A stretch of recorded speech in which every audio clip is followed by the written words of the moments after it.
thank the bishop and the members of the California-Nevada Conference. I have not always been in favor of some of the Methodists, but that's what's so good about life and the church. There are those of us who could be looked upon as being in disfavor and yet survive.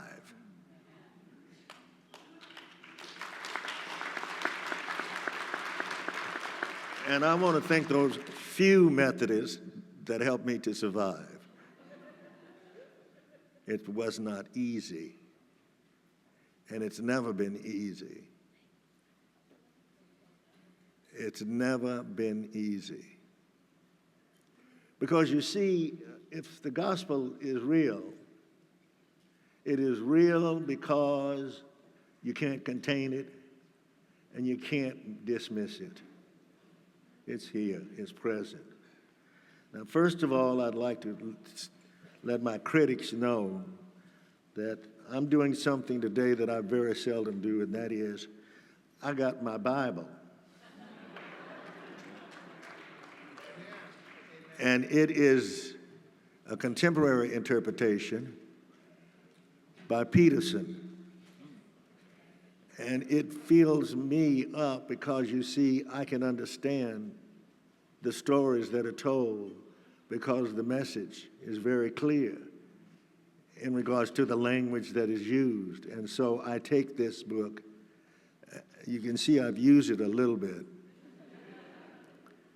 But I wanted to come to you and give to you several passages that I think are just the key of life and what we do and how we do it.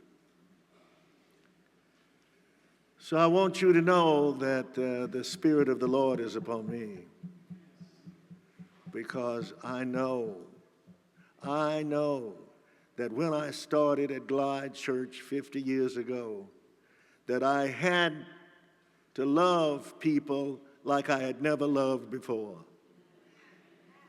And that love extended to everybody, not just a few. For if it were a few, it was not my love. And it was not the love that comes from God and through God and for God to all of us. That really, more than anything in the world, it was a cheap love. That's what it was. Cheap, and also a kind of love that only included those who were like me or us. And I'm tired of seeing the church just relate to those that look like them, and that's as far as they go. Everybody. Everybody, says the prophet, everybody is God's children. Everybody. I'm going to say it again. Everybody's God's children, not just a few. And what we've got to do is come to understand that if we practice unconditional love, that means even loving our enemies, even loving those that we thought we'd never love, even those that we thought that we would be put down by, even those that turned their heads the other way and went about their business, even those who gave up on us. We've got to be able to say, I love you, and live it. Start living it, and you got to act it, not just talk it. It's time it's talking is over. It's now time to act and love people, no matter who they are. I love you because I can't help it. And some of you are very difficult to love. But I got to put up with you, and it is hell putting up with you, I tell you. But I'm going to do it no matter what the circumstances. Somebody said to me the other day, Cecil Williams, you can't engage in unconditional love. Well, I can try to engage in unconditional love. I can try.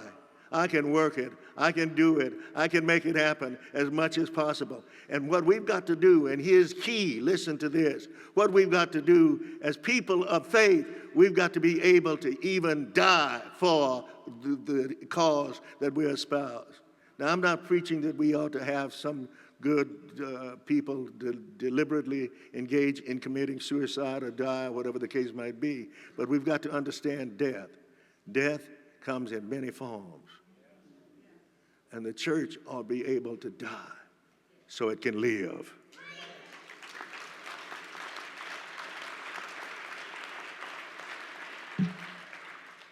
I want you to hear a passage that was just read to you, but I'm going to read it in the contemporary terms.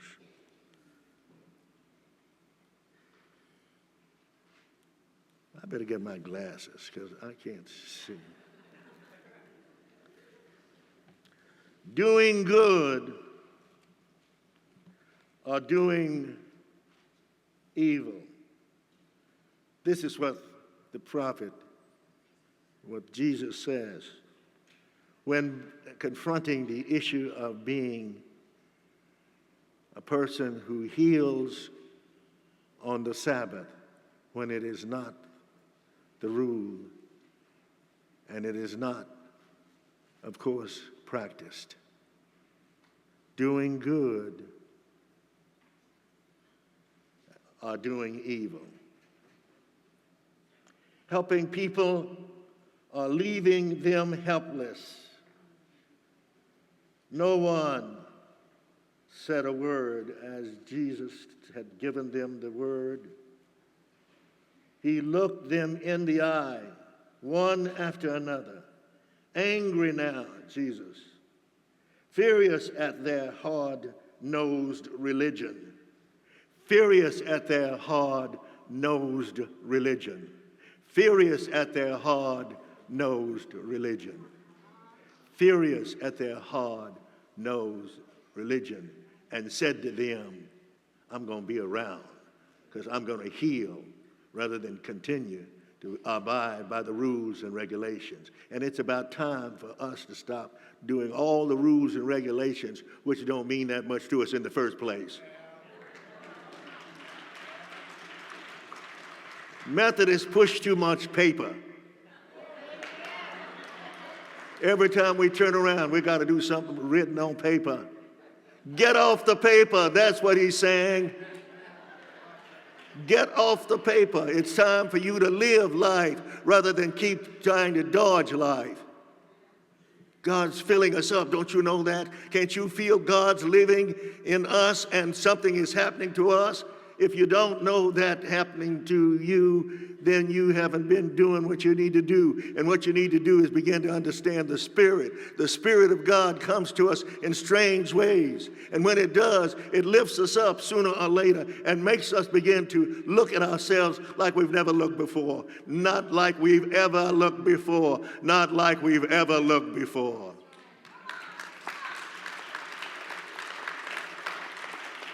And if Methodists can do any one thing, it seems to me, that we came out of a tradition of having our hearts warmed, of having our lives lifted up, of having our understanding be touched by something that was magnificent. Don't you know it's magnificent to be with people who are good and who are trying to make things happen, and especially if they're trying to turn the world upside down? Don't you think it's about time for the church to begin to turn things upside down rather than have everybody else do it?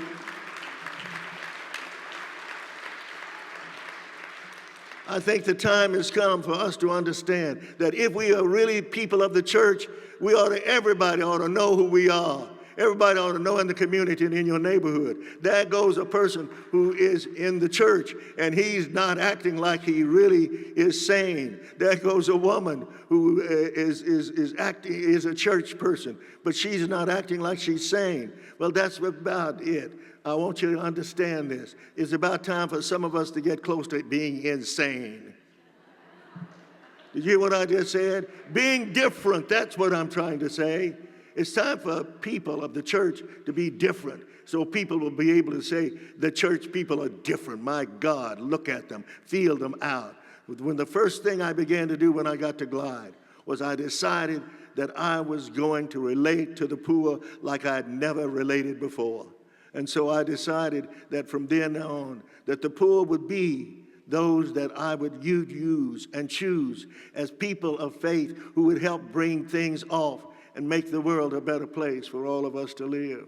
I decided that the poor was the most important place to go. Go where the poor, touch their lives, get your life touched while you're touching their lives, and bring something off that would help people know that the poor are alive and doing things that they would do if they were empowered. That's what Janice Mercatani does. She helps to empower people. That's what people do at Glide. They help to empower people. That's what Karen does at Glide. Karen here today, that's what she does.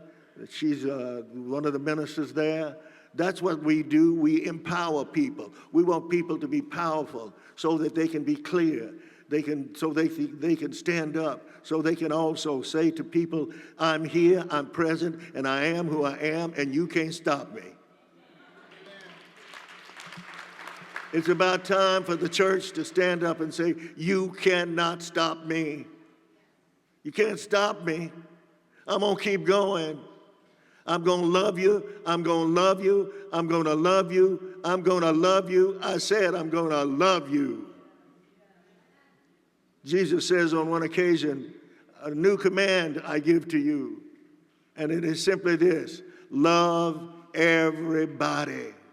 Love your neighbors. Love everybody. Now we stand today, you and I, trying to find our way. There are people out there in great need. Let me tell you something, if you don't know this. There are more people who are becoming poor. In San Francisco, the divide is even wider, the digital divide. Those who are technologically speaking and those who are just like the most of us, many times. The divide is wider. More people are leaving San Francisco who cannot live in San Francisco any longer.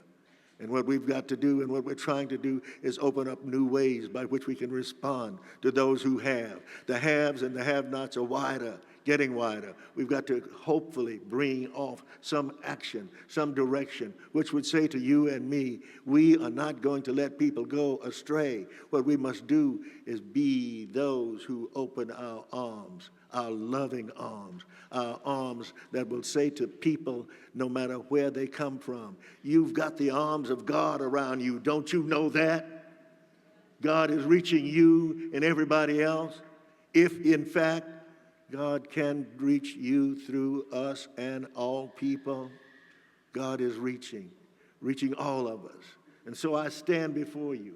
I stand before you because I want you to know that now I am 84 years old, and I am not through yet.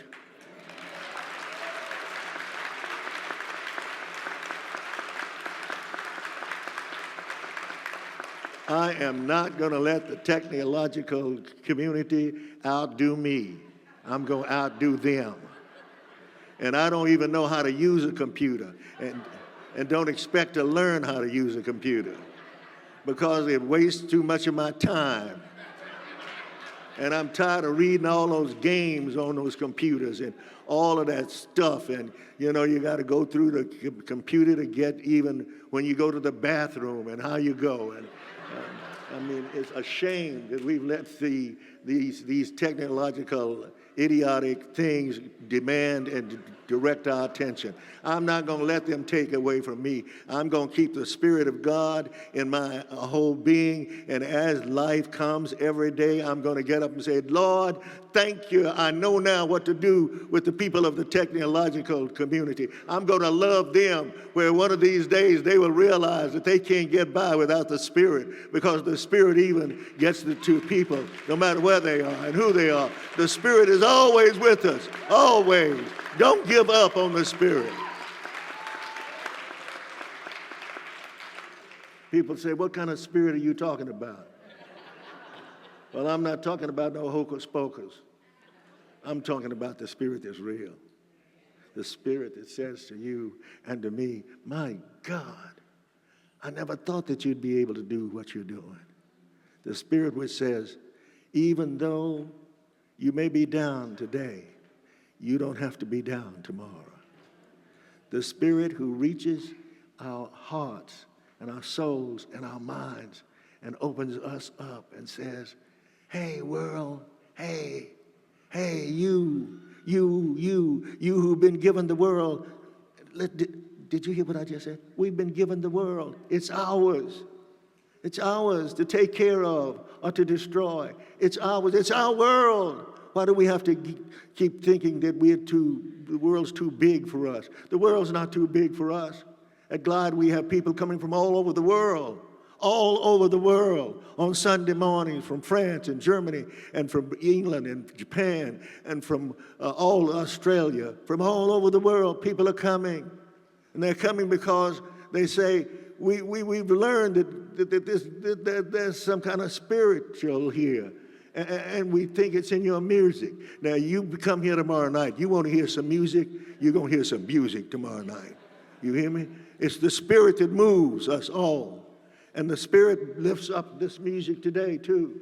It's the Spirit that gets in us and gets in all of our bodies and our minds and our souls. And it's the Spirit that lifts us up and says to us, you can't sleep any longer. Get on up and get to doing what you should be doing. The Spirit of the Lord is upon me because I'm not going to give up. I'm going to keep going. The Spirit of the Lord. I don't know how much time I got, but I'm going to say this to you. I grew up in a Methodist home.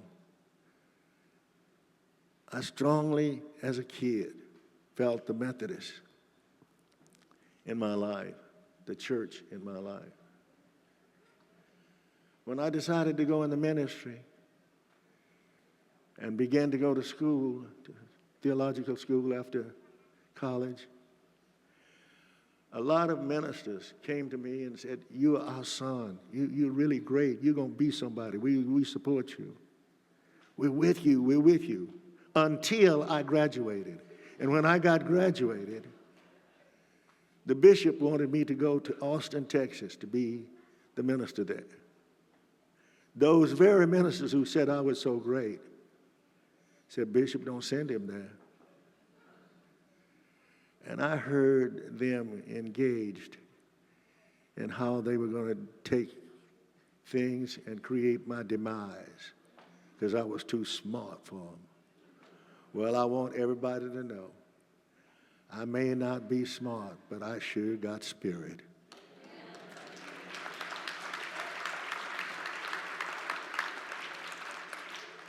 And the Spirit moves me. I don't play with the Spirit. I let the Spirit move me. Because you see, there's something there, folks. Listen to me. There's something in the Spirit. There's something in the Spirit that says to us, try it. All right, let me try it again. Do it. My theology is cracked right in that passage that was read today. Evil or good? Well, do it. Do it. Do it. Do it.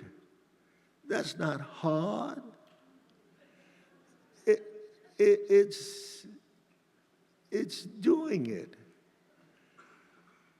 Some folks get the word, you're a good person.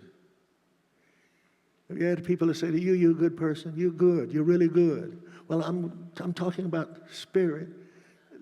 Take spirit and goodness and make something from it. And when you do it, you know you're doing it.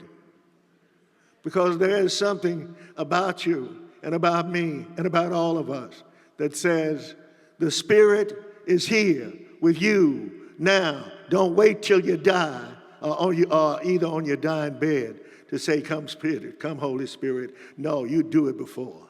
You start now. Don't wait. The Spirit is upon us now. This group, this annual conference, it's on all of us. If we started with the Spirit and left out of here by the next few days, the Spirit touching us, and it caught on to Methodists. Some of the Methodists in the South would change some of that tune and turn around. They would know that the Spirit is there too, and that all of us can be lifted up to new heights and become more of anything else, like for instance, the dry bones. 25 years ago, when I was speaking at the conference of the Methodists, the general conference, I said to the people at that particular time, as I was getting ready to speak, by the way, a white young man came up and jumped up on the stage and said, "This man is a man not of God, but of the devil." He didn't know how truthful that was. But anyway, he jumped up on the stage and took me on. And I just said to the people there, the monitors, I said, "Hold it. Let him say what he's got to say." He ran out in a short time. Couldn't think of anything else to say. Couldn't think of it. And then I got up and preached to the dry bones. I'm telling you, I've got the dry bones in my system. It's in my heart, my soul, and my life. Because when Ezekiel uses the dry bone episode, what he's doing is he's saying, all of you who cannot get up and make things happen, who are still wondering where you are and what you got going and what you can do, the bones are dry. Just skin on them, but they're dry. But they can come to life. Dry bones can live. Did you know that? And all of a sudden, those bones began to come together. And as they come together, the rattling is heard. The action is taken. And it goes on. And finally, close to the end of that passage,